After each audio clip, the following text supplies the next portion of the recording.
These are crazy days. The 2020 NFL Draft happened like never before, and we're talking about how we think the Green Bay Packers did with their player selections next as we start the 10th season of your Packers Fan Podcast.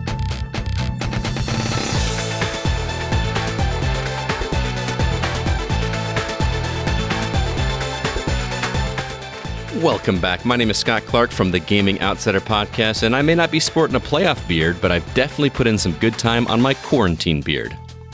Hey everybody, Troy Heinert's back with you talking about the draft from my house, because that's where I watched it from, like everybody else in America this week. And I'm Wayne Henderson from MediaVoiceovers.com. This is episode 202 of your Packers Fan Podcast, and even though a lot of fans apparently don't have a huge amount of trust in our great wide receivers, our general manager and head coach do, and they have the confidence in our wideouts and drafted new players accordingly. Says Wayne. Oh my gosh. On this edition, the Packers picked a lot of new players in the 2020 NFL Draft, and we're going to go over all the choices, whether you like them or not. Plus, I will talk about why wide receiver wasn't needed as early as some might think, and we'll look at how the rest of the NFC North fared in the draft. I'll tell you that we got the lowest score. And also, we're back to share your listener feedback, so stay tuned for that. And as always, the episode's show notes and timestamps can be found at PackersFanPodcast.com, as well as the details area of your podcast player. And thanks to COVID-19, this is the weirdest beginning of the NFL year we've ever had, that I can remember at least. You know, the NFL Draft, thank goodness it was held on schedule, but it was definitely not the big party in Vegas that they imagined. It was pretty funny to see, because I didn't watch it live, but seeing some of the clips, and it was all videos of everybody from their homes, and you know, Roger Goodell is in this office. I don't know if you guys noticed it, but he's got that TV monitor or television behind him, and underneath, I swear there was a Microsoft Kinect. Did you notice it too, Troy? I totally noticed it. I was like, what's he doing? Is he like working out? What's he like? And the pick is in. Oh crap! I got to read that. Yeah, it's so funny because I didn't know anybody, even gamers, use the Kinect anymore, and he's got a Kinect underneath his television. I thought that was hilarious, but it was pretty smooth. There weren't too many technical glitches. There were some interesting houses that we saw and some outfits, and we even saw Bill Belichick's dog. So people like to see that kind of stuff. But what do you guys think? I mean, overall, I thought it was actually a pretty decent experience. I love seeing Jerry Jones sitting on a couch. Like, I have no idea what the hell's going on right now. And like, there's two people that are sitting outside of the shot, and I couldn't tell if that was Jerry Jones told him to do that, or they just wanted Jerry to have all the spotlight. And then the lady on it would be his left, kept like leaning in and like, "Hey Jerry, you got to pick up the phone and call now. Hey Jerry, you got to pick up the phone and call now." And Mike McCarthy, he's like, "Get out of my shot, woman." Well, then Mike McCarthy's on the other end, right? Because he's the one that's in Dallas now. So I'm watching it just to see what Mike's reaction is. And Mike's like all up in the frame, like front and center. And Mike's not a small man to begin with. Right. So just that big giant melon in the frame, I was like, geez, Mike, back up from the camera. And that minimalistic room that Jerry Jones was in, I can't remember the name of the craft, but it reminded me of the ship that was in The Watchmen. And I thought he was just piloting around. It was just so futuristic. It's like, is he on Earth? Or in Westworld, right there, Troy? Yeah, absolutely. Yeah, it definitely seems like he was in like an executive office suite of some kind. Captain's ready room, if you will. Well, the NFL was actually ready for the draft. I'm surprised. Not surprised, but I mean, the technical feat to pull this all off with the number of fan submission videos and the live videos that everybody was doing for that, and being able to coordinate all that in TV concept, I think is just fascinating. 600 different camera feeds in the homes of 85 draft prospects, 32 head coaches and general managers, plus the fans and college football coaches alike. I mean, that just is a technical feat unheard of, and it racked up to over 15.6 million viewers watched round one on Thursday night, up to 37%. And more than 8.2 million watched rounds 2 and 3 on Friday. I don't know why, except for people like us. I mean, it was a huge ratings boost for the draft. Well, let me ask you this. Is that people that are just that genuinely interested in the draft, or that many people that are that starved for anything sports related on television right now? Pretty much the only live sport of any type. And I think it was half and half. A lot of people, it's like, we have nowhere else to go. Mm-hmm. Well, and if you look at it from the first round perspective, I mean, it was on ABC, it was on ESPN, it was on NFL Network. So it's like not even one channel. It's like 5 channels are covering the same thing. It was like presidential debates or something. Back to your point, Troy, about just how crazy technical this was and how many different feeds are going at the same time. I'm picturing that control room looking like one of those old school telephone operator booths from when you see an old movie, having to connect the wires. That's just, it's got to be that kind of chaos. Maybe not physically, it's all on a computer, but could you imagine trying to coordinate all that and getting those feeds at the right spot and making it look like a well-produced television show that's entertaining to watch at the same time? I just can't even imagine. I only get 24 boxes on my Zoom call as it is right now. Like, how do I get 600 boxes? I don't get it. It is amazing. There weren't more problems than there were. A lot of the glitches were just, a little bit of human error here and there, and some weird stuff like, I think it was maybe it was the second round when Mike Vrabel picked for the Titans, and I don't know if it was his son or just a friend or family member standing off to the side, looked like he was wearing an outfit from The Incredibles. So you've got to search for that. It's incredible. And then in that first round, when Belichick left the room right when he knew they were going to be on camera and left his dog just sitting there at the computer, it was so Belichick. That was so great. I laughed out loud. His dog's making his picks for him. What the heck? Classic. He's got nothing better to do. So it was just so Belichick. But hey, it happened. It went on. And, they're definitely going to incorporate a little bit of this even when they get back to, in-person big event type of draft spectacles. Well, Wayne, before we actually get into the picks here that we're going to talk about, I have a bit of a confession to make. And I think I've alluded to this a bit on the podcast, but seeing how this is my first episode covering the draft with you, I feel like it's only fair to inform the listeners that I know absolutely jack about college football. And I know that's very weird to hear from a guy that is such a fan of NFL football. I have never been able to get into college football, even being from Wisconsin and everybody being Badgers fans. I like the simplicity of the NFL in terms of, 16 teams, and it breaks down into a playoff format, and I could never follow one team. There's so many different bowls, and there's just, they change the rules and how the playoffs work. So I've just never got into it. So with that said, I'm going to give a little bit of a disclaimer here. A lot of this information that I've got about the players that we've picked, I did do some research of my own. However, I've got to give a shout out to a buddy of mine over from the Gaming Outsider. His name is Matt Hacksaw Sattler, and he is a massive college football guy, and he actually clued me in on a lot of really interesting information. So most of the intelligent things, or maybe you don't think intelligent things, that are going to come out of my mouth about these picks are attributed to him and the work that he put in to help me sound like I know what I'm talking about. So just wanted to give you a heads up. No disclaimers needed, but props to Hacksaw. Yeah, he's a good guy. Good guy.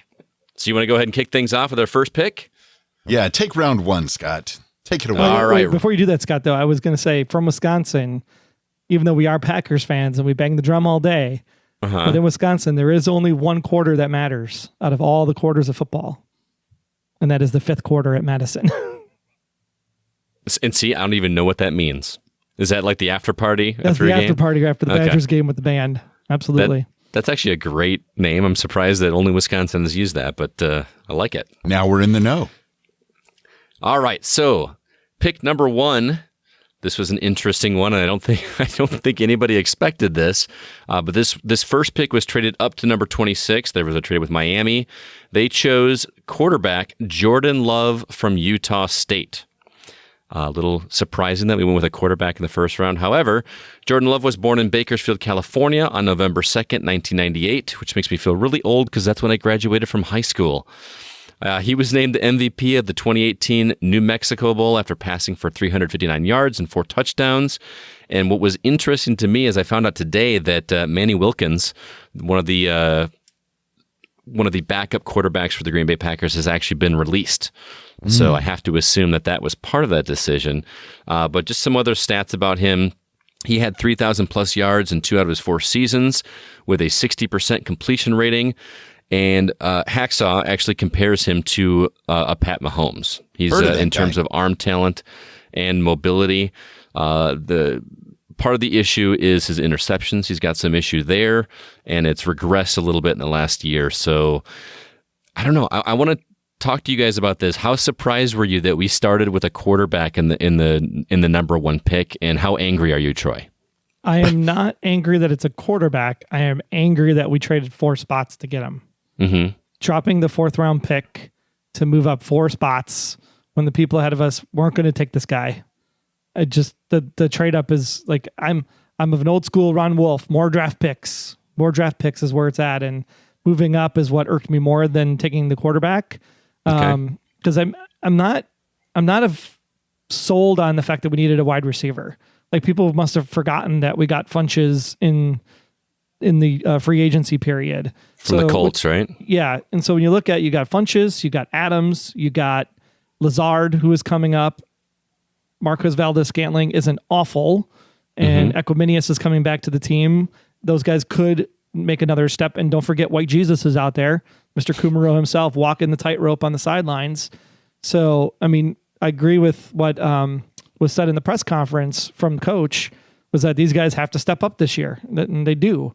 And so it's not about one wide receiver, it's about all 5 of them being a unit and becoming that next step. And I think even though the unit itself might be taxed, I also don't think that we're changing our scheme as a football organization to be pass heavy in the first place, which is clearly evident when you look at the 2nd pick and the 3rd pick, right? We are a run first football team moving forward. And because which feels weird. Right. It does.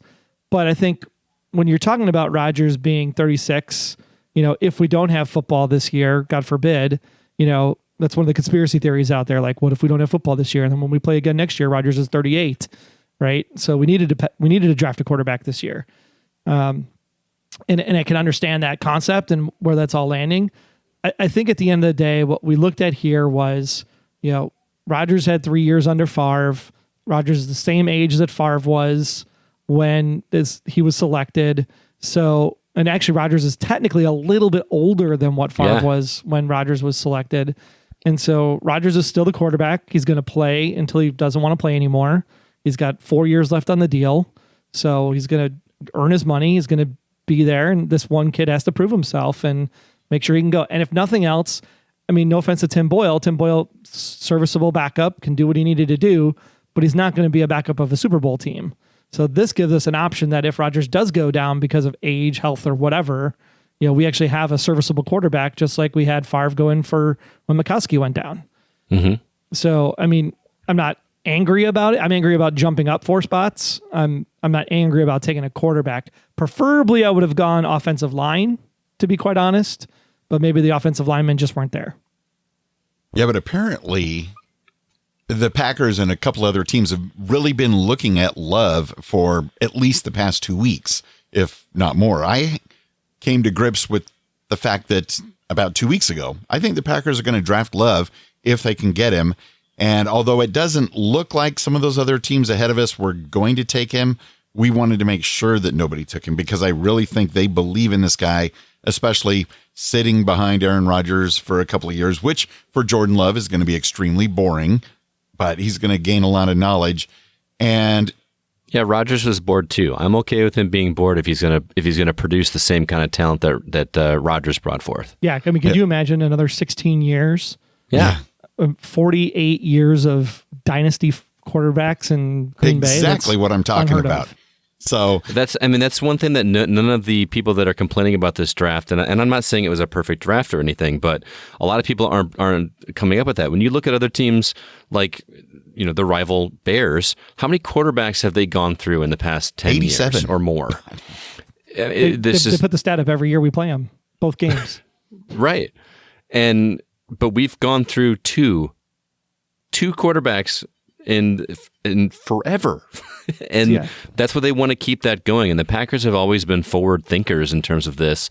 And I think it was an aggressive pick. Like you said, they could have maybe not traded up for it. Sure. but I'm not upset with this pick. I'm really not. I like the idea of getting him under the tutelage of Rodgers, because that's exactly what they did with Rodgers under 5 years ago, and they proved it worked. And the hard part is spending the money to have him sit on the bench, though, because you got that 3-year rookie agreement, the optional 4th year, whatever it is now, to just shell out that kind of money for a first round pick, because there's a lot of guarantee in that contract, and that's the hard part of just that money, just to have him sit on the bench is hard to swallow. Yeah, we just kind of have to, because last year, if I remember correctly, was the first season in like 5 or 6 years that Aaron Rodgers did not get injured and knocked out of a few games. Last year, we got lucky and he was healthy the entire year pretty much. And, we love Aaron Rodgers, one of the all-time greats, but he made a lot of head-scratching passes last year. So if nothing else, Jordan Love can give him a kick in the pants, like he needs to really focus. And if, heaven forbid, Aaron Rodgers is going downhill, then I think we need to come to grips with the fact that even Aaron Rodgers, much like Tom Brady and Brett Favre, he may not finish with the Packers as much as we want him to. Yeah, somebody in a group I was following did one of those fake news headlines that said that he was signing with the Patriots. And before I was like, I can't post this until I look it up and make sure. And sure enough, it was a joke. I was like, you got to be. I mean, because that kind of would have made sense. Because a lot of people were saying that Rodgers was pissed off, that instead of getting somebody for him to throw to, they got ostensibly a replacement for him. And then somebody made the joke that, well, at least you're not stuck in quarantine at home like Danica Patrick is with Aaron Rodgers. And I don't know how upset he is or if he's upset, but he knows the drill. Take us on, Troy. What happened after all the quarterback excitement died down? Yeah, Thursday sucked, man. I tell you, I waited a long time. But, man, Friday was where the excitement was. Rounds 2 and 3. Right, round 2, pick number 30, 62nd overall. We took the sauce, A.J. Dillon from Boston. Man, looks like a beast on film. In a game against Clemson on October 26th, 2019, Dillon scored his 34th touchdown at Boston College with a 9-yard rush in the second quarter that tied him with Keith Barnett for the Eagles' career rushing touchdowns record. That is the, Boston College Eagles, not the Philadelphia Eagles, just for clarity. Then in the third quarter, Dillon rushed for another 9-yard for his 3,739-yard career rushing yards that tied him with Andre Williams' record set for the school back in 2013. He holds Boston College's all-time rushing record with 4,382 yards in 3 seasons and is 220 yards short of the ACC Conference career rushing record. His 38 career rushing touchdowns, 40 total touchdowns, 4,618 all-purpose yards are also program records. Now, why in God's green earth, Packer Nation, would we take a running back at number 2? Here's why. Because how many times, if you remember last year specifically, even though we were 13-3, but how many times last year were we on the freaking goal line and could not get the ball in the end zone? I agree. Philadelphia, anybody remember that game that we should have won because we couldn't get the ball in the end zone in the second half? So you really take a look at those situations. Then look at this guy. This guy is built like Derrick Henry. And you remember what kind of season Derrick Henry had last year if you were a fantasy football player. Oh, yeah. Right? So compare this guy to Derrick Henry's size. Compare their 40-yard dashes. This guy's faster than Derrick Henry by a tenth of a second. Not that that matters. But I think what will happen here is that Jones is going to do the bulk of the work in the middle of the 20s. And you're going to see Mr. Sauce go in there and be the guy that just bulldozes right through that line, bangs it into the end zone. We're a run-first team. And I think what's really great is that if these guys get in a 2 halfback situation, then you can see this guy actually being a lead blocker in some cases. Like if you want to do split back or you want to do strong eye formation, put this guy in motion, get a little lead block out there on the outside for when those Aaron Rodgers runs right by my seat and scores against Minnesota touchdowns. Those were awesome. So I think really we're talking about this is a goal line back. That's why we got him. That's what we got him for. And maybe an early down back. Maybe this is a way for him to bust through and get the 6, 7, 8 yards on first down. And then you bring Jones in on a third down when you have third and short, because then it gives you the flexibility of having Jones be a pass catcher out of the end zone. So I really like this pick. Still prefer an O-line for him to run behind. because if you picked O-line in round 1 and then this guy in round 2, I think you got an A+ draft already on the works. But we'll see what happens over there at the right tackle, which is still pretty porous, my opinion. Yeah, just looking at some of the film of this guy, I just love how physical he is. I mean, I know that seems silly to say in a contact sport like football, but he is aggressive. He is a strong runner between the tackles, and he's a beast, man. He reminds me of like a Marshawn Lynch. Yes. And I feel like we haven't had that kind of a running back on our team in a long time, and I really love this pick. Well, he had Eddie, but he was a little bit more weight than muscle. Yes, agreed. Bring on the cheeseburger jokes. What about you, Wayne? You like number 2? Oh, absolutely. I know that, obviously our current running backs did a pretty good job, but you bring up an excellent point that when we really needed the touchdowns, we just couldn't get them when we really needed them, like in that Eagles game. Exactly. Oh, so frustrating. Can't wait. Hoping we have a season because I can't wait to watch it. So then we flipped over to round 3 and took the 94th pick in the draft overall. Cincinnati tight end Josiah I can't even say his name. DeGuara. Thank you. DeGuara gained 1,117 yards during his collegiate career at the University of Cincinnati. He also had 13 touchdowns combined in his junior and senior seasons. DeGuara was a first-team All-American Athletic Conference selection. He was also the school's all-time leader in catches at tight end. But here's the thing. He's not a tight end in the NFL. No, sir. I think this is what happened to the mysterious position of the halfback, right? We didn't have a halfback on the team last year. We had 2 running backs. And so I think what you're going to see this end up happening is that you're going to have Tanyan out there. You're going to have Mercedes Lewis out there. You're going to see a lot of good stuff. But and you have Jay Sternberger last year who missed almost the entire season until the end. So you still have Jace out there who can actually do some stuff. I think where you're going to see this is, again, run first offense. If I have this guy, I'm putting him in there as a halfback as a lead blocker, and then I option, right? He can option into the tight end position, or he can option out to split wide. You can do a lot of things with a guy who's a halfback size versus a tight end size. And then you can line up, 2 tight end sets that Wayne and I love to talk about over the years. There's just a lot of options you can do with a guy like this coming into the organization, and I can't wait to see what formations it gives Rodgers to play with when he likes to audible at the line. Quick side note, too. I didn't watch the draft live, like I said, but I did see the recording of his reaction when the Packers called him. Did you guys watch that one by chance? That was beautiful, yes. It was an adorable video because his family is in the background trying their hardest to be as quiet as possible, and they don't know which team is on the phone. All they know is he's got a phone call. And then he ends the call by saying, "I'm looking forward to being a Green Bay Packer." And they just explode and scream and running up the stairs. And seriously, go YouTube that video. It is adorable. It was very, very cool to see. And it's so interesting when we watch the draft this year, the family dynamics in some of the different players' homes.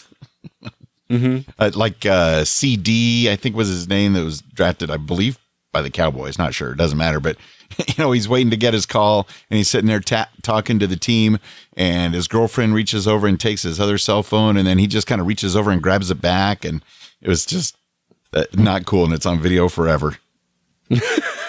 But that's a great video. And, I think Troy brings up a great point about how we might use him, because everybody talks about how Aaron Rodgers doesn't throw to tight ends. But, the ones we've had. What are you talking about? Well, that's what people were saying. So now if we can, meld him around, because I know Troy was like, if we don't take a wide receiver with this 3rd pick, I'm done. And so tight end, and if we meld him into some other positions, I think it counts. Plus, it gives you an option out of the backfield again. You can put him in as the halfback, and then he breaks through after he gets the first block, and then Aaron's got a check down pass. Yeah, and I'll take what we did in the 4th round. Oh, wait, we didn't have one. We traded that and caused a lot of confusion for Troy, Scott, and others. Oh, son of a... So going on to round 5 with the 175th pick in the draft, the Packers selected Minnesota linebacker Kamal Martin. Now, what's interesting about Kamal Martin is that, and this is research I did, he was actually originally planning to play quarterback at Eastern Michigan. So that's what he was planning to do. He wanted to be a QB. And then he decided last minute, because he was a big Minnesota fan, it was kind of his dream school to go to. He tried out for linebacker and got the gig. And the rest is history. So he's now a linebacker, even though he originally was going to be a quarterback. I thought that was kind of cool. Well, you know that linebacker technically is the quarterback of the defense. There you go. Yeah. And who knows? Maybe the Packers will start doing things like the Saints and turn him into like a Taysom Hill. Could be. There you go. There you go. Offense, defense, special teams, all over the field. Well, he just has to play as good as Blake did play for us. That's the key. Mm-hmm. So we need the middle of the field covered, right? How many times? Cover the middle of the field. Cover the middle of the field. At least 300 Last season times. especially. Oh, my gosh. Yeah. As for round 6, we traded the Trevor Davis trade, and we wound up with a offensive lineman, a guard, John Runyon. This is the son of Pro Bowl right tackle John Runyon, same name, who played for Houston and Tennessee, Houston/Tennessee, also Philadelphia and San Diego. I also thought this is kind of interesting. He was reported to have being in the middle of a text message when he got the call from the Packers, and he was trying to send the text message, and he accidentally hung up on the Green Bay Packers and tried to call him back. The call wouldn't go through, so he's freaking out. Obviously, the Packers called him back right away, and he answered the phone, but I thought that was a pretty funny story. He is a 2-time All-Big Ten left tackle for the Wolverines. My buddy Matt said that this is a big value pickup out of Michigan.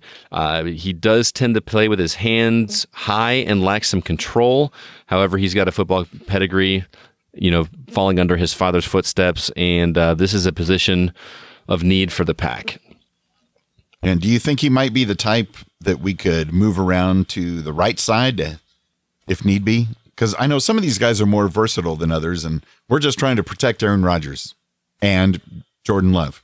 Yeah, and I think that's the thing that Green Bay tends to look at on a regular basis, is that where are the guards and the linemen on the offensive side that we can take and make versatile to play guard or tackle or play right or left. Now, typically guys will end up going tackle guard from one side versus the other just because of where the blitzes come from.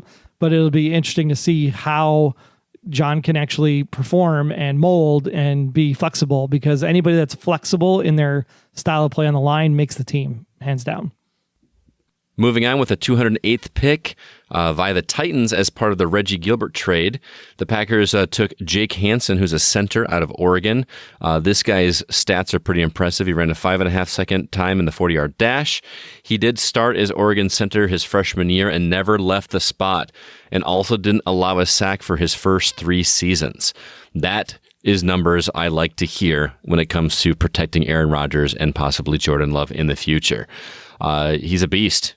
He really is. He started 49 games with the Ducks, and like I said, not allowing a sack for 3 seasons. That's a massive, massive number. Good depth spot, and some potential competition for Corey Linsley as well. And then the last one that I will bring up is, I got a couple more here. 209th pick, we got Simon, forgive me if I'm mispronouncing this, is it Stepaniak? That's better than I can pronounce it. We'll figure him out. This guy is 6'4", 313 pounds.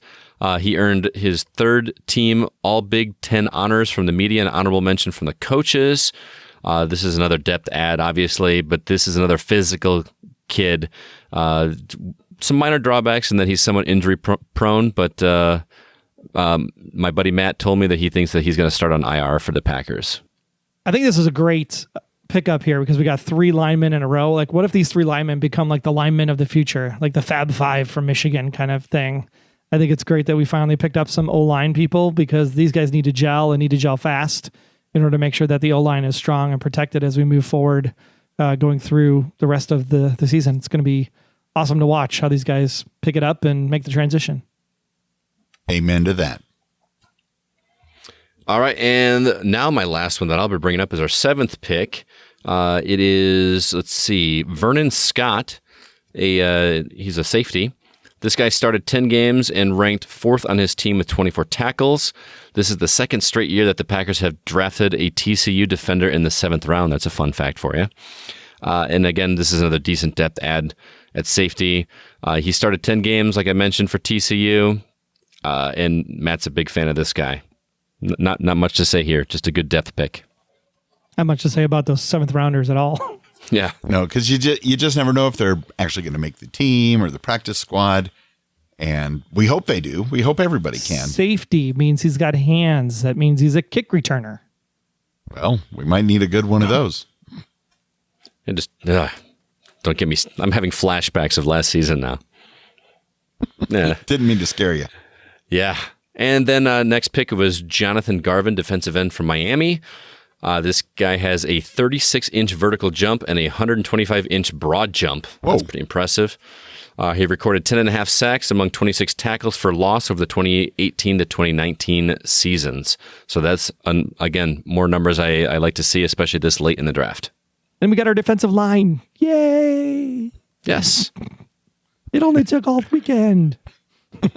The grand You seem finale, a lot happier Troy. about this than I expected, Troy. I was just really irritated on Thursday night. I just like, done. I'm not even watching it. And I texted Wayne. I was like, okay, I'll watch Friday, but if we don't pick someone that catches the ball on Friday, I'm out.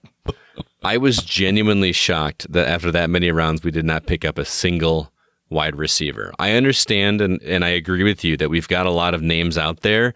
I think what a lot of fans were hoping for was a stud, just that big player name that's going to be very recognizable in the near future. I'm still happy with Adams. And the other names that you mentioned. I mean, everybody forgets Funchess. We had all of this back here, right, in the 6th and 7th round because of all the trades and stuff that had been happening. Mm-hmm. I was waiting for like that. Here's a 4 and here's 2 6s and maybe a 7 and our 1 and jump up to like 10. And then it was like 10 and then it was 15 and then it was 20. I'm like, well, all the wide receivers are gone now. So what's he going to do? So we better not move up now. And then when he moved up, I was like, oh my gosh, why did he move up? When he took a quarterback. Surprise. What? It was interesting considering we moved up to make that pick, but we didn't really trade up or down or compile any of our picks and try to, parlay them into something higher or even lower. The rest of the thing pretty much went on schedule. Yeah. I was surprised too. There was a lot of garbage in the back end. So I would have tried to bundle that and at least gotten back into 4 or maybe a 2nd, 5th rounder personally. But like you said, coming from the Ron Wolf school, right? More picks is better. So we got more picks. We got who we needed. Except that we didn't, because guess what happened today? Tell us about it. The undrafted people, the people that weren't part of the 600 cameras inside of their homes waiting for a phone call.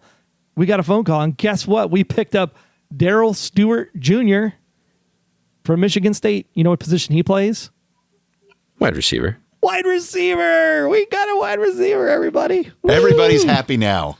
Woo, thank goodness. Caught 150 passes for 1640 yards and 7 touchdowns over 43 games and 21 starts with the Spartans. We went all Big Ten pretty much this draft, people. Stewart caught at least 45 passes during 3 straight seasons, and also his experience returning punts and kicks. So guess what happens when you're an undrafted wide receiver for the Packers? You are the special teams return person. Just wanted to let you know.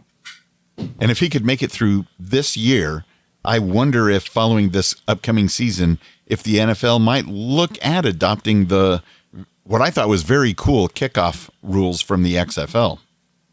Yeah, I love the kickoff rules from the XFL. I thought that was great. Yeah, that could be a lot of fun. And then we also had the challenge with this guy, though, is that he did have a broken leg last year. So he didn't participate in the combine. So didn't run a 40, didn't do any agility drills because he was still in his rehab. So he is coming in with a broken leg that he's mending. So it'll be interesting to see if that's all healed by the time camp starts, if camp starts, when camp starts. It's all so strange. So much has changed just since the Super Bowl. And we also got some other guys through some trades and acquisitions. We got Christian Kersey, an inside linebacker from the Browns, and he does have some past experience working with our defensive coach, Mike Pettin. And, of course, I think because of all the COVID-19 and all that stuff, a lot of things flew under the radar. Some people didn't even know that we got Devin Funchess, wide receiver from the Colts. I think that's why people are upset about the wide receiver thing, because I don't think people remember that we did pick up Funchess. Yeah. It's like, oh. I mean, he's not spring chicken. I mean, he's not like a new guy or anything on the block, but between him and Adams, I mean, that's a pretty good 1 and 2, if you ask me. I agree. Yeah. I'm looking forward to seeing how it all comes together. Let's also find out what the listeners thought. We got phone calls at 920-3PACK-GO and at PackersFanPodcast.com. Let's see if we recognize anybody here on the listener line. Go, Pack, go! Go, Pack, go! Hey, guys, Andre in L.A. I'm honestly not going to lie to you. I did not watch the draft. I never watched the draft because I don't follow college football. I just saw your post on Instagram, and it made me very happy to see that you guys are okay. It made me very happy to see that we are going to get our annual Packers podcast from you guys. It made me very appreciative to look forward to the season next season. I miss sports like crazy. I'm going to be looking forward to football. Hopefully everything is going to be calmed down by the time the season starts. Hopefully all of the Packer faithful are safe and sound. I just wanted to reach out to you guys and tell you guys how much I appreciate the podcast and how much more appreciative I am of the last positive season we had last season. So, Andre in LA, just wanted to tell you guys, as always, green and gold until I'm dead and cold. Sorry I didn't watch the draft. Just wanted to say hi. Go, Pack, go! Love you guys. Oh, man, Andre, how I've missed you. I have missed that Go Pack Go every week in and out.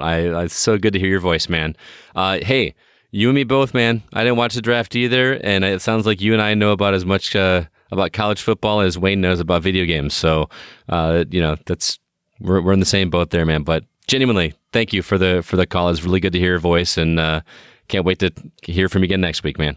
I thought that was Andre cheering me on because I was one that always gave him crap before about his Go Pack Go not being enthusiastic enough. So I was appreciative, Andre. Thank you for making my return appearance so much more enjoyable. Exactly. Yeah, I gave him a hard time one episode, and ever since then... It was the very first episode that you were on. Yeah, was it? I was like, wow, Scott's already trying to coach the listeners, and it worked, and we love hearing from you, Andre. And yeah, for here's sure. hoping we have a season, and we're getting things back underway, and shortly after the schedule comes out, which they claim will be done by May 8th or so, we'll also have a brief episode to talk about the schedule, because it's going to be interesting. Hey, this is Rick Snowy calling from Wisconsin about the NFL draft. I saw that Packers traded up and took Jordan Love.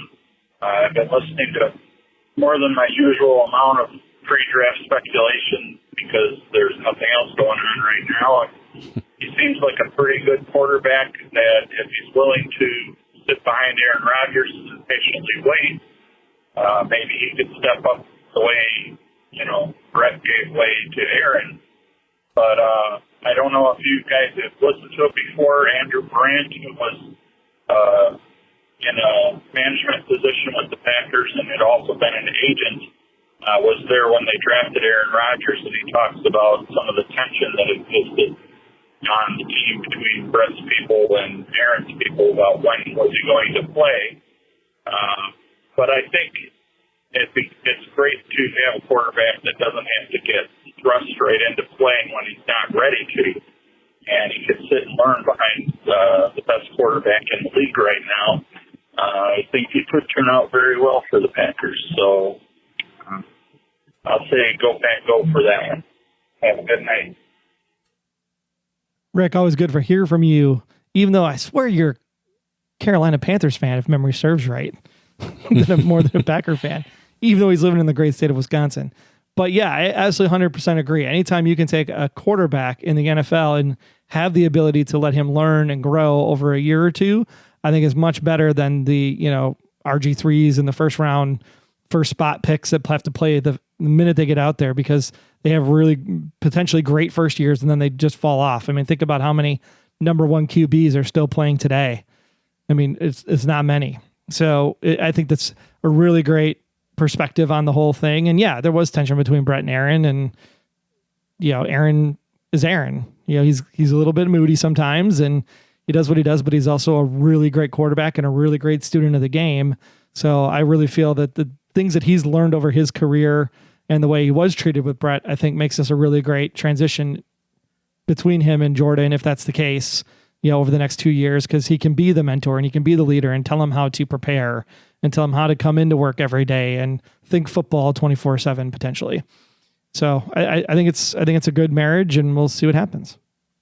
And it's always good to get a Go Pack Go from a Carolina Panthers fan. Thank you so much, Rick. Hey guys, this is Hank from the Agents of S.H.I.E.L.D. fan podcast, calling in for your post-draft recap episode. And I just want to say, wow, taking Jordan Love at number 26, you would have thought that the Packers had selected him in the top 10 or something. When you're picking that late in the first round, essentially, aren't you just saying, we don't think he'll still be here in our positioning in the second round, even though he might be a second round talent? In a lot of the mock drafts I had seen before the draft, he was slated to go in the first round. So I just find it very odd that Packers fans were so outraged when we all know in the draft, every team has overreached on a QB. Sometimes it pans out, many times it doesn't. But when you look over some of the other players they were able to obtain, especially around the offensive line, hopefully there's some gems in there. And it seemed like they did a good job of finding some players that might be good values later on in the draft. But we'll have to see how it all pans out. Who knows? Jordan Love could end up being a great quarterback, or he could fizzle out immediately. You just never know in these drafts. But people getting really frustrated over that, I just don't think any team is exempt from reaching for a QB. But as always, you have to let it play out and see what happens. Thanks for putting on the podcast, guys. I cannot wait to listen to this episode. And I can't wait until there are Packers fan podcast episodes each and every week during the football season. If there is one, I hope there is one. Thanks, guys. Keep up the great work. Hank, always great to hear from you as well. Folks, be sure to check out Agents of S.H.I.E.L.D. and Hank's Agents of S.H.I.E.L.D. fan podcast. And isn't it so strange that we're not even confident if we're going to get a season? And if we're going to get a season, will there be fans allowed at the games? Or are they going to put out cardboard cutouts and play piped in crowd noise? It's uncharted territory. But Hank brings up a great point about the fans, some of them being so outraged. You would have thought we were in the first 10 picks and overreaching for the quarterback. Yeah, I understand the frustration to some point, but I'm also of the mind that the Packers management is much smarter than I am. So I tend to trust them over what I would have probably done myself.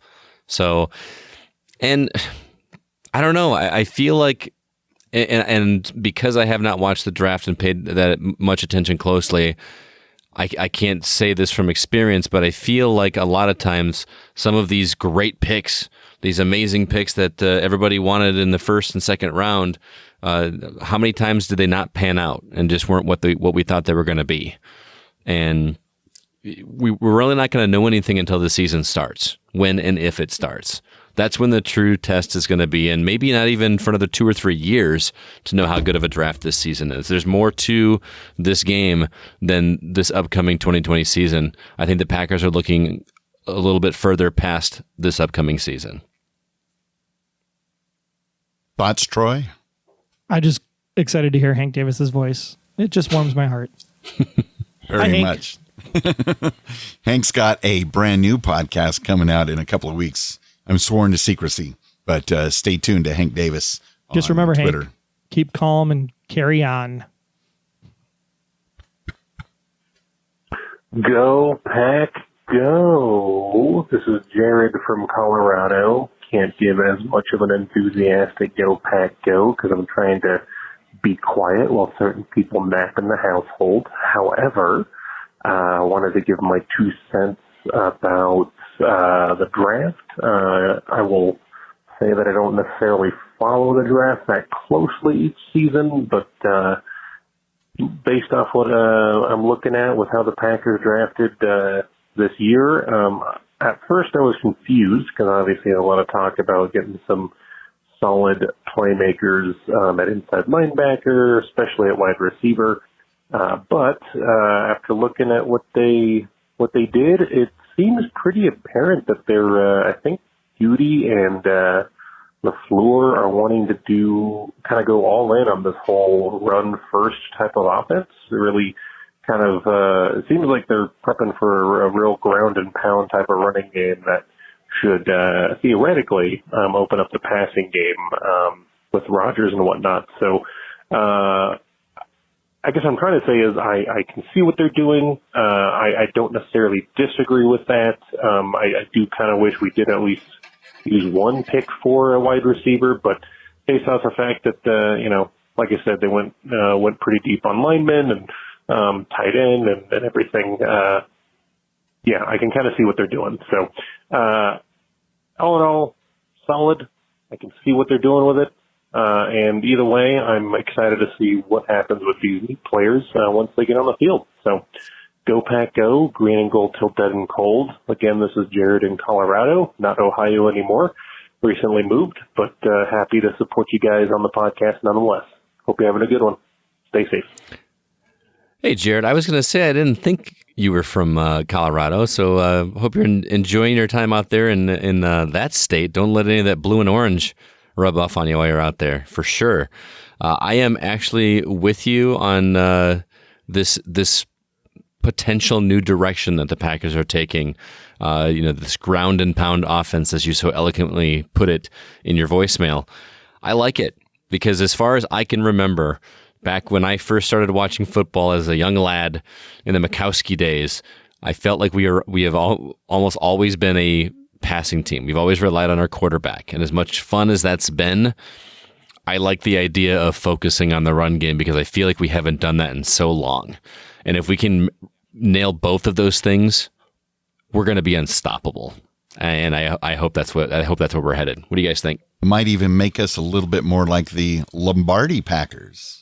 Yeah, right. They seem to have done a lot of running in their games. And Jared did send a message to me, I think it was about a month ago, when he was actually moving. He was going down the road from Ohio to Colorado and passed a Culver's billboard, and it that's right. reminded him of the Packers Fan Podcast. While he was listening to old episodes of the Packers Fan Podcast on the drive. That would be beautiful. Always good to hear from you, Jared. Got to keep the family napping. Yeah, for sure. That was definitely the quietest Go Pack Go we had in a while. Go Pack Go. I love it. We're going to move on to some emails now. Our first one comes from Stephen V. He says, checking in from Palos Park, Illinois, where the hometown team is the Chicago Bears, who still, well, even though I doubt you'll say this, what the hell was Brian Gutekunst thinking? And the Packers have a J.K. Scott and now a Vernon Scott. Scott Clark might wonder to change his first name, or can he change his name to Scott Scott? I like that. A couple of Kramer. Not Kramer. Wilson. That's what I was thinking of. Sounds like a K-pop band. Yeah, right. Scott. He goes on to say, I have to think that Brian Gutekunst did not do his homework. While it might be nice that he drafted a lot of offensive players, but I still think that he should have drafted more defensive players to fix the holes, since we thought the defense would be on fire last year, but we're only really on fire for the first 3 games. So it's hard to believe Goot waited until day number 3 to draft defensive players. Scott, since Illinois has the stay-at-home order except for essential trips, have you been visiting the drive-thru at Culver's for your Butterburgers, cheese curds, and do you even get their custard in the drive-thru as well? I'm grading the Packers a C grade for the draft this year, and no, that is not a C as in see me after class. Now, all we have to do is wait for the schedule release, and will Wayne again be picking the Packers to go 16-0? I mean, that's a silly question. Of course he is. Steven, checking out for now. Remember, go Pack Go. So to start with, I'll answer the Culver's question. Yes, we've actually been to Culver's a couple times, drive-through, and the custard is delicious. Depends on the flavor of the day. How about you, Troy? You're in the area. I am not a Culver's participant because I ate so much of it. I now have to have a Culver's-free diet. Is that a mandate from your wife? It's a mandate from my doctor. Oh. Wow. Those cheese curds, man. I tell you, cheese curds. And the ice cream, because it's custard, and it's very delicious. When I went to Culver's, I didn't know there was such a huge difference between custard and ice cream, but I'm a believer. My eyes are open. And that was a good reminder, well, in a bad way, but how our defense, we have a defense. Those first 3 or 4 games, we're thinking the defense is going to carry this team, and Why do you think it is that they kind of just petered out? Were they overachieving, or did people catch on? No, I don't think that they petered out. I think it was, we still were 13-3 and a pretty amazing run. And that wasn't all because of the offense. I mean, what wide receivers were we throwing to? I mean, you had Adams was out for a good chunk of the games. And the game, remember, I think we talked about that when Adams was out. I know I talked about it with Aaron Peterson, superfan Aaron. You know, that when Devontae was out, we actually played better without Devontae. Right. Because we actually had to throw to more people and get the game plan executed that was on paper, not the one that was in Aaron and Devontae's head. So I think a lot of what happened last year was just there were certain games when you play more elite teams that they can expose your defensive weaknesses. And that was the case of the 49ers twice. They were able to just pick us apart, and because they knew where to run. And one thing that we needed to do was stop the run, and stop the run is something we couldn't do. And that starts with defensive line. But I think the talent is still there. I just think that the defense was a little bit younger than what we've had in our arsenal in the past. And I still have faith that that's going to get corrected in the coming season. And I think that's what they were going for and why it took that far into the draft, which, I mean, it was only pick number 3, to start taking defensive players. They proved in those first 3 games that they do have the ability. They just have to be consistent. And I think that, the practice and the coaching and the insistence on over practicing, I think will help that out tremendously. That's why I'm instituting the new defensive scheme this year, the 5-2. The 5-2. Okay. Yep. 5 down, 2 back. Okay. There we go. What do you think, Scott Clark? Scott. Let's see. What else did he talk about? He gave him a C. We'll get to our grades here up in a little bit, but obviously Wayne's going to pick 16-0. I mean, we do how many not years have you been doing know this? that. This is the beginning of the 10th season. If we don't have a season, does that mean we have an undefeated season and Wayne wins? Hell yeah. Absolutely. Oh my gosh. Well, it's good to hear from Caleb, Kathy, and Roy Fisher up in Titletown, USA. That's Green Bay, Wisconsin. What a great draft we had. Think we did such an amazing job on both sides of the ball. Also think that we did a great job bringing Jordan Love to the Packers as Aaron Rodgers' successor. Cannot wait to see all of our picks this year, and we're already smelling Lombardi Trophy, but no pressure. Bleed green and gold till we're dead and cold up here in the frozen tundra. Good to hear from you. All of the Fishers up there. And yeah, I think we're going to have to wait and see on Love and what he does, but I don't think the draft was as bad as everybody's making it out to be. Again, you can't judge a draft until the 3rd year. Yeah. But since everybody else was asking, how would you grade the draft? I didn't want to be left out. So whether or not the Packers selected the players or positions in the draft that you wanted, I asked on Twitter and in our Packers Fan Podcast Facebook community group, how would you rate the Packers 2020 draft overall? We got over 100 votes. And the choices, of course, were A, B, C, and D. How did you guys rate them? Troy? On Thursday, I was an F. On Friday, I was feeling better, so I went up to a B. And then we finally got some O-line and defensive line, so I settled in at a solid C. Wow. Because I didn't like the reach. I can understand that. You were very frustrated with that trade up. It was not the quarterback. It was the trading up. I was like, you traded up 4 spots? Mm-hmm. Okay. Yeah. I'm a little more optimistic. I felt it was about a B. I'm not really unhappy with it. You don't get to say you don't watch the draft and don't follow college football. You get no opinion. I've done my research, man. I have all afternoon been reading up on all these players. I like what I saw. So I'm going to say a B, mostly because I trust the management. In Goody we trust, right? When it comes to the Packers. That's what they say. Yeah, and I'm kind of in that same area. I'm tempted to go A- because in Goody we trust, or maybe B+. But since there was just hard and fast letters, that doesn't really fit in there. But the listeners, I was actually surprised by the results. And I think it was because everybody was so, even 2 days later when I posted the poll, people were still ticked off about the quarterback. I think some of these people actually wanted us to spend every single draft pick on a wide receiver because 35% of the folks voted giving us a D, 32% a C, only 20% gave us a B, and only 13% gave us an A. And of course, there were some people saying, hey, where's the F? I want to give us an F minus. I'm like, there is no F because let's be realistic. That's stupid. And there's no way in hell. So that's not even an option. But we failure is not an option. And remember, Wayne's opinion doesn't matter either, even though he's been on this thing for 10 years. Because just 2 years ago, he was telling you, in Ted we trust. And remember all the fun that Ted Thompson brought us in those last 3 seasons he was around. So be careful of your fake news over there from Wayne Henderson. To be fair, Mr. Heinrichs, I picked up on the in Ted we trust from you. Wow. That's why I graded it a C, because I don't trust anybody. Well, it wasn't all doom and gloom on the poll, because we did have some good comments. One came from Dictus, who said, I'm still not sure what to think of this draft, but there are 4 things I'm sure of. 1, I love the Packers. 2, these guys are now Packers. 3, so yeah, I'll root for them and want them to succeed. And 4, can't really grade a draft until year 3 anyway, which is exactly what Troy just said. Exactly.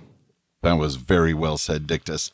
Buchanan says, we made it to the NFC Championship with the squad we had last year. These picks were just an addition to an already balanced team.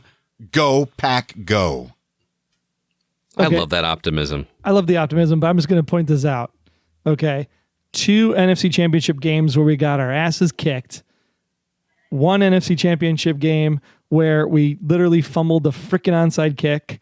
And a 15-1 season where we exited. We could have had 4 Super Bowls in the last 10 years. Could have. I'm just saying. There's a piece missing somewhere. I don't know what it is, but to be that close 4 times is infuriating. You know something else that we haven't even really mentioned?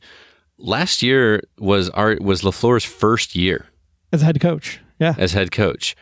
He's got that season under his belt, and he went 13-3, and it could have been better than that if a couple things had switched up in a couple of those games. And you know what I'm talking about, Troy. But that's like saying that you got, the current president is, the first 2 years of the current president is like going amazingly well. That's because of all the stuff that people set up 4 years before that guy got in there, right? Okay. So I mean, there was a lot of still pieces of the puzzle that have been in there and in place. It's not just because of what Goody did in the offseason, but had a lot to do with what Goody did in the offseason. More, I would say, it was Goody's year than it was Matt's year. I think this draft smells like it's Matt's year, to be quite honest. All right. Well, Dawn out there, a.k.a. Granny Cheese, good to hear from you, Dawn. Welcome. Hi. I'll say B for now because we have to wait and see how they perform during the season. And I'm excited for our Packers to play some football again and hear some more Packers Fan Podcast episodes. Go Pack, go! Also, Kim says, also send a B as we really don't know until we see how these guys do. It may be an A once the season starts. And I'm hoping the same there, Kim. And then Dallin. Had the pleasure of doing a podcast with him last season. That was great. Dallin says, I think with 10 picks total, using a 4th-round pick to move up to get Love, who I honestly think, along with Tua, has the highest ceiling of any quarterback in this draft, was worth the risk. Sometimes you have to take a chance to win big.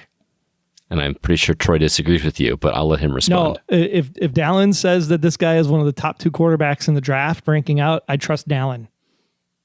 I believe he watches a lot more college ball than all of us. So he sure does. Yeah. We'll defer. And Dallin we trust. So his optimism is not blind faith because he worked with Wayne for so many years on the podcast. Blind faith. He actually has stats to back it up. So yes, I trust Dallin's opinion. I need to get to Culver's. David on Twitter said the Packers are buying into the system that LaFleur wants to set in place. Ding. Well, that's what we've been saying. While first-round selection was more of getting our quarterback for the future, Dillon and DeGuara were both players groomed for this offense, and it shows the trust they have amongst the front office and coach. Thank you, David, and go Pack, go. Yeah, great stuff also in the Packers Fan Podcast Facebook community group, as always, packerscommunity.com. Miguel from the Opposites Attract podcast shared the YouTube video of the top 25 plays in Green Bay Packers history over there. It is amazing. Go check that out. It just brought a tear to my eye because it was so missing football.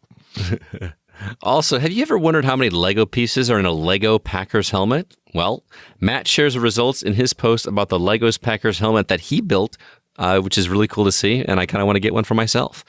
Also, you can join the Packers Fan Podcast Facebook community and be a part of the conversations over at packerscommunity.com as we get closer to the NFL schedule releases. And now that the NFL draft is under our belt, you can hear everybody complain a little bit more over there too.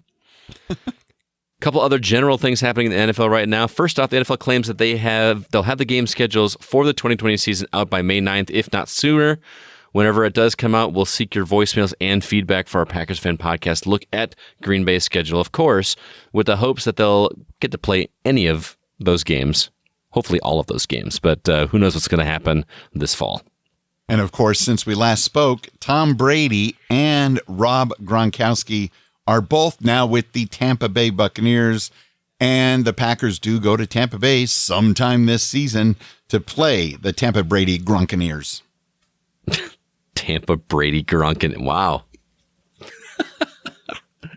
And as a proud member of the Packers organization, as a shareholder, and as a proud member of my bill that I just paid, right, for my 3-game gold package, check was put in the mail. I'm showing them the actual bill on the video so my fans can see that I actually have a bill in my hand from the Green Bay Packers office. I'm super excited for the schedule release, but I am here to represent the fans across the board to say that it was a shame that we lost Packers legend Willie Davis, who passed away recently since we last recorded. He was drafted in the 15th round by the Cleveland Browns, then drafted into the U.S. Army at the onset of the Vietnam War, then was traded 2 seasons into his career to Vince Lombardi's Packers. Davis had 21 fumbles recovered, which is still a Packers record to this day. He was a 5-time NFL champion, 5-time AP All-Pro player, 5-time Pro Bowler, 1960s All-Decade Team, and Pro Football Hall of Famer. He will definitely be missed. Great addition to the community, to the team, and everything that he did for the Green Bay Packers organization and all of us as fans. Absolutely. Miss you, Mr. Davis. I mean, that's a stellar career. I mean, starting out with the Browns, which back then were not looked on the same way the Browns are now. Yeah. Yeah. But then after the war, you go to Vince Lombardi's Packers and legend after that. Love it. Amazing. Rest in peace, Amazing. buddy. Well, since Wayne asked me to come back, and I always do the NFC North roundup, I figured it would be time for me to step into those shoes once again and give you what else happened in the draft with those other teams around the league. And unfortunately, I can say that they all did better than us. Nope, not true. Fight. No, I just want to preface it by saying every offseason, just listen to the past episodes of the Packers Fan Podcast, every single offseason, all the pundits on ESPN and the NFL Network, the Bears are so much improved. The Lions are looking good. Oh, the Vikings, they're going to the Super Bowl. They all look so great. And then the Packers start winning. But continue, Troy. Well, the Vikings, I think, did get an A this year because Rick Spielman and Mike Zimmer, not only did they actually maneuver themselves to gain an insane volume of 16 picks, that's the way the Packers used to stack up picks, in my opinion. They also knew exactly what they wanted to do with them. They got their wideout to replace Stephon Diggs, corners to replace Xavier Rhodes, Trey Wayans, and Mackenzie Alexander. In true Zimmer fashion, they also reinforced their defense front 7 nicely and had room to get potential left tackle of the near future. All in all, it's actually looking pretty good up there in Purple Country. Hopefully I can go to another game this year. The Lions. Stadium is great. Oh my gosh, it's so much fun. Especially when Aaron Jones runs right by your seat and goes for a touchdown. It's the best play I've ever seen live. It was so good. Minus the Antonio Freeman. I caught the ball on my back in the rain and ran in to beat the Vikings. That was a great one too. The Lions got B probably. Bob Quinn and Matt Patricia started with a bang, and Okuda and their best picks after that related to biggest need and values were Aquara and Jackson. They weren't in a position to take Swift as a luxury pick and possible upgrade to the oft-injured but talented Kerryon Johnson. Keep calling me Kerryon, Hank. They could have done more to consider the defense at linebacker and tackle versus doubling up on guard after getting Jackson. So definitely coming up there. So, yeah. Scott, wouldn't you say the Lions are still going to finish in last place in the division? Is Matt Stafford still the quarterback? I think. Oh, yeah. I don't know. Then they'll finish last for sure. The Bears did about as good as we did at a C. They did their best without a first rounder because remember they didn't have first one because of the Khalil Mack situation. So they had to start out in round 2. And Kemet is a nice player, and they like deploying multiple tight ends for Matt Nagy, but it was a bit of a luxury pick for them. Johnson was their best pick to address cornerback depth behind Kyle Fuller. Gibson and Vilder were okay, but overall there wasn't much value with the limited draft picks that they had this time around. So Bears get a C. And then, we already talked about the Packers. You gave them a C as well. It's going to be good. So it's always interesting to see how, different publications grade the draft. I mean, I do give props to Vikings coach Zimmer for the man cave with the dead animal heads on the wall and all that in true, Minnesota fashion. Very styling thing here. Roaring fire in the fireplace and all that good stuff. And the Bears, don't forget, they have Jimmy Graham now. That's right. If he starts doing well over there, I'm going to be really angry. Who's the quarterback? Exactly. The Vikings, Cowboys, Buccaneers, Niners, Saints all did better in their drafts initially looking at it than the Packers did, and they're all contenders. So it'll be interesting to see how it all shakes out because with a 13-3 schedule, it's not going to be an easy walk next year. Mm-hmm. No, it's certainly not going to be easy. Sometime during the season, we go back to Frisco again. And let's just say we are looking forward to the Packers hopefully showing up in Frisco at least a day and a half or 2 days before the game. I can't believe this is why they need to adopt my schedule, Wayne. They talked about adding the 17 games during the offseason. Just do my schedule, people. 2 preseason games and then 17-game schedule where the first 2 games of the season are against an AFC team, so it doesn't count. And then you play everybody in the conference 1 game. Boom, boom, boom, boom, boom, 15.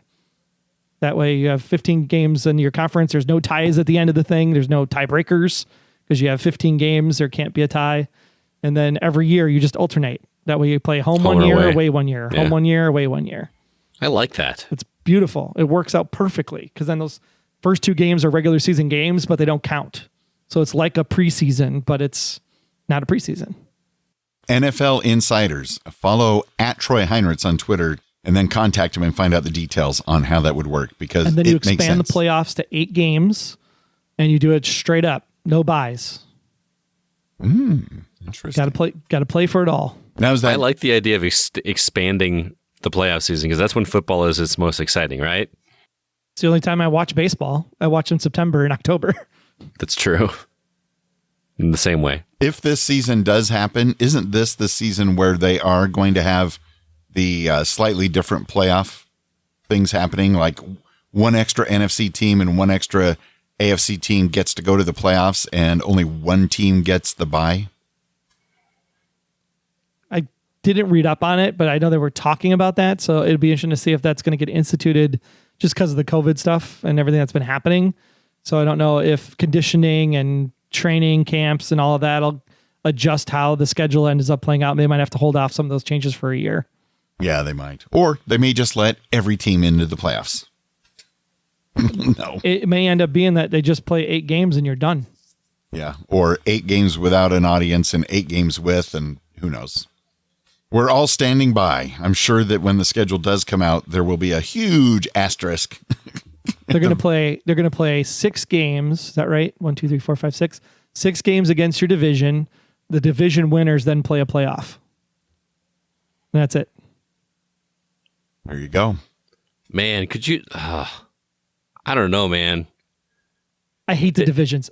This is why I came up with the schedule I came up with. If it's an NFC champion, divisions are stupid. You just have the conference and you just play everybody in the conference at least once. Then you know who is the best of the conference. Yeah, but then you're going to have all these lower level teams that are playing against each other that would have got destroyed by the losing team of the conference game at the beginning. So you're trying to save the best matchups for the championship games, right?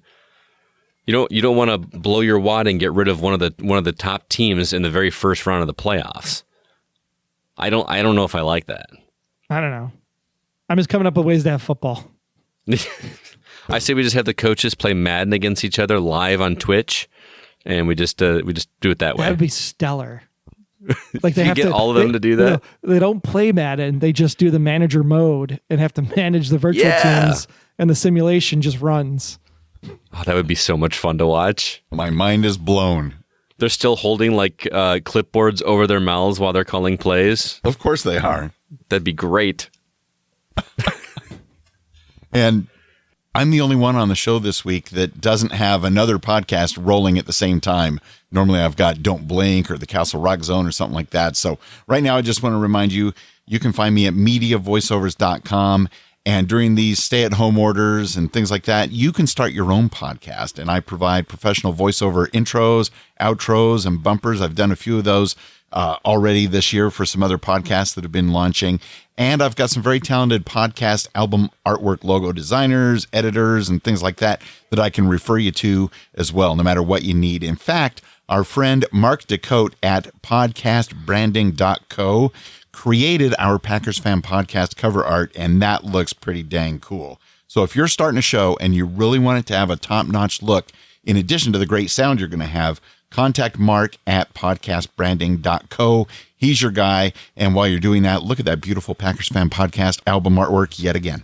More importantly, this is the whole thing about e-learning and distance learning. Scott's a teacher, right? So if you need good voiceover work for your e-learning or your presentations for your company, you can also hire Wayne to do the voice for that stuff as well. I would love to work with you. Mediavoiceovers.com. Scott, what else are you up to these days?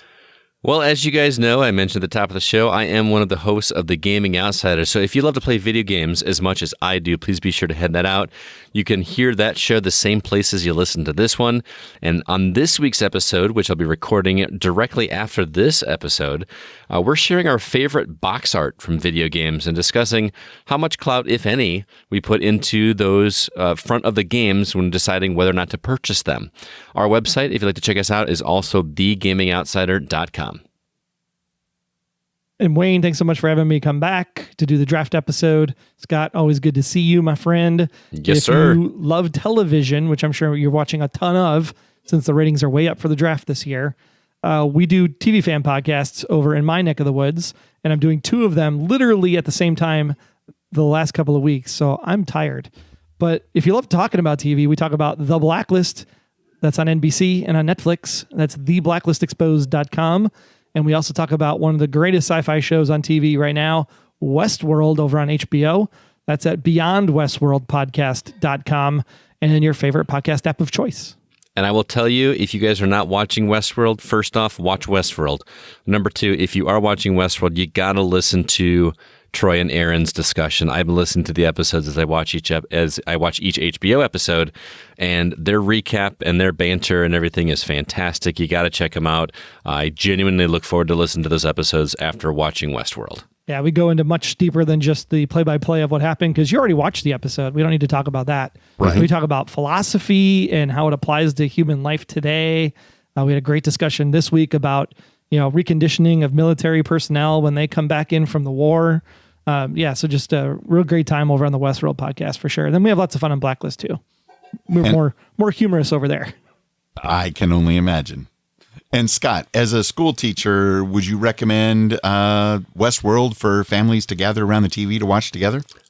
No, that's not a family friendly show by any means, but it is a very cerebral show that makes me feel very dumb at times, especially in the second season. But it is well worth your time, and I can't wait to watch last night's episode. I love that show.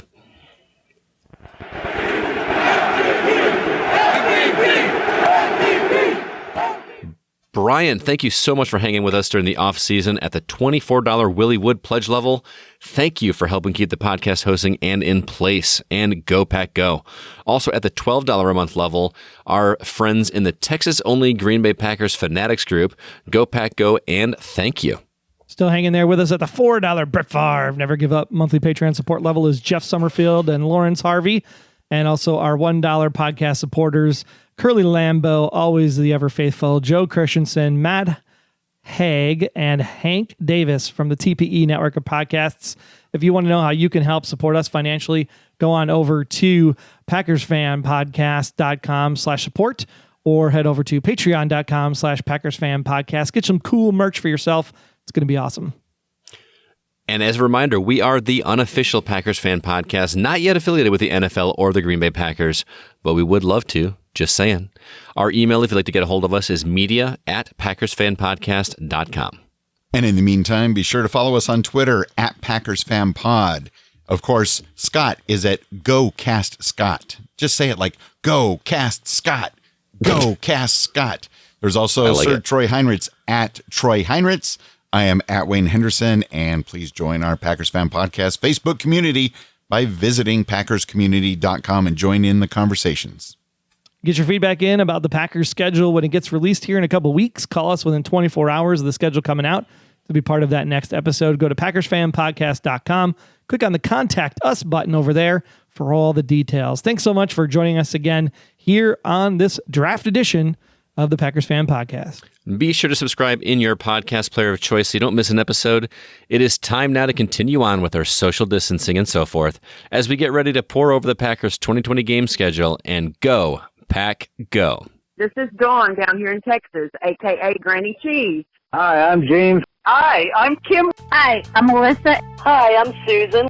Hi, I'm Carrie. Hi, I'm Lisa Montgomery, and we want to say, Go, Pack, go!